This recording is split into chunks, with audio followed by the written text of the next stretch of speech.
How's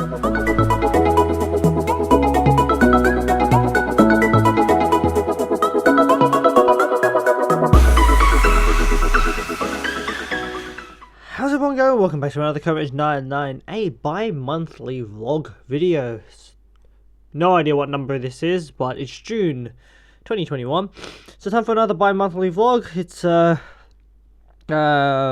was hoping to have more videos out this month on this channel, but that got a bit behind, and then the lockdown hit, which meant I couldn't really record anything in the first place.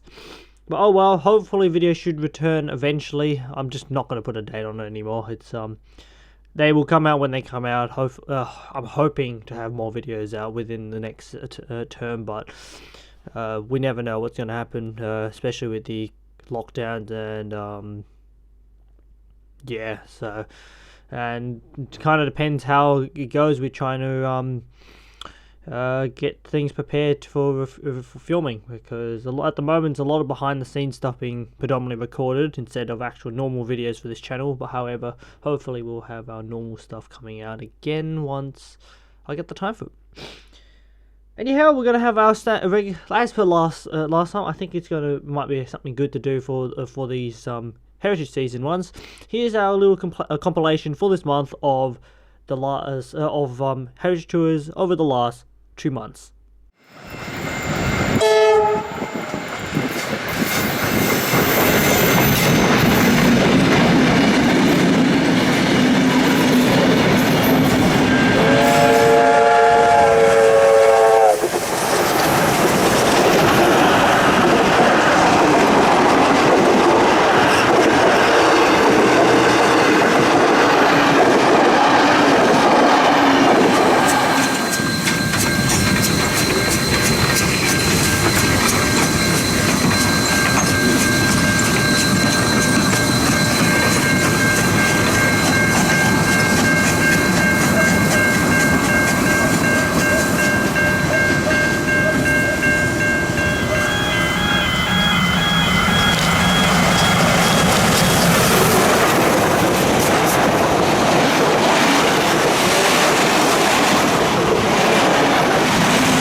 Alright, so yeah, quite a few tours over the last month, despite the lockdown suddenly knocking out half of, well, basically the start of this month. So June hasn't really had any tours, whereas May did have quite a few tours. We had our round sale at the start of the month. I'm pretty sure the round sale was part of this month. Yeah, 2nd of May, so round sale was on the 2nd of May. Then we had our, well, as I said, this is a lot of stuff that's probably in the in that little intern video at the start anyways. Then we had the Tates, and then the Steam Spectacular.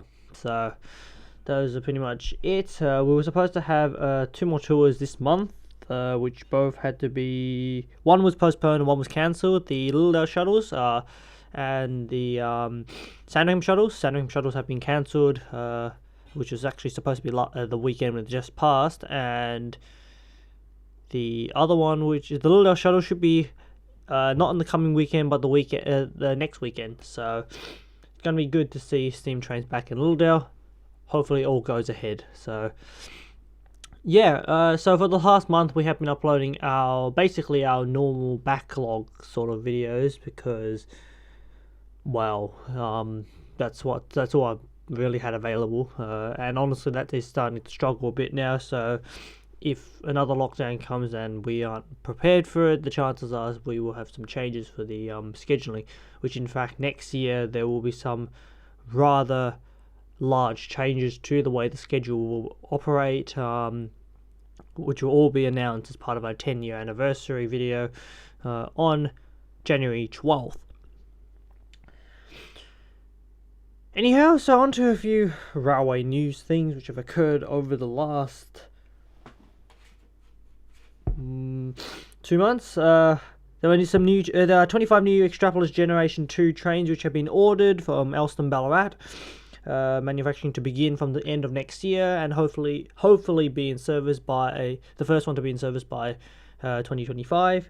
So they are also the same trains as what Perth are acquiring. So that's good to see that we're going to have some new trains. Hopefully these are better. We are hoping that they are going to have a few modern improvements compared to the current Extrapolis 100s, but well, we got to wait and see, don't we, until once the trains actually come into service.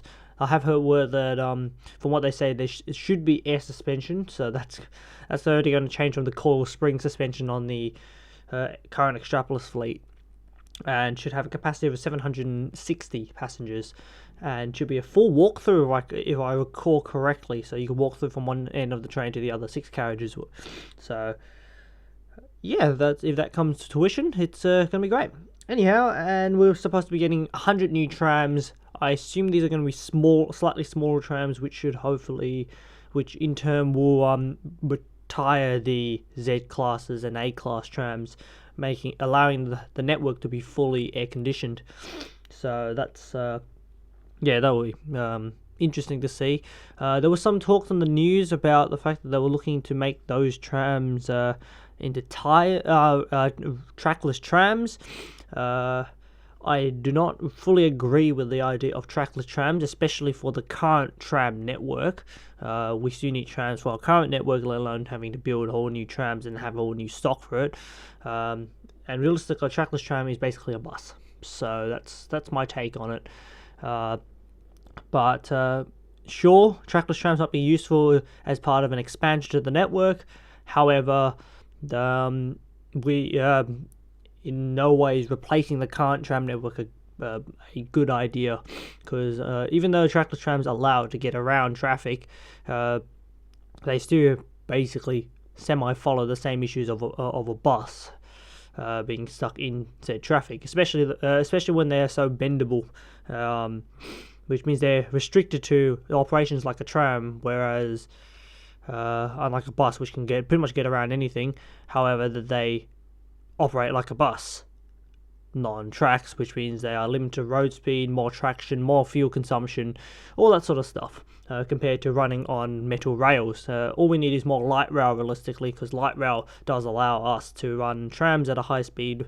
So most of our trams are actually built for 90k limits. So, and on final topic for today, the designs for Surrey Hill Station, or at least the merge of Surrey Hill Station and Mount Albert Station, have been released, and Glenhuntly Station. So eventually we'll have another video done of those stations, assuming we're not on lockdown, of course, to go just to have a look at the stations before they've fully been probably on the final day as usual, to go and have a look at the operations prior to being knocked out.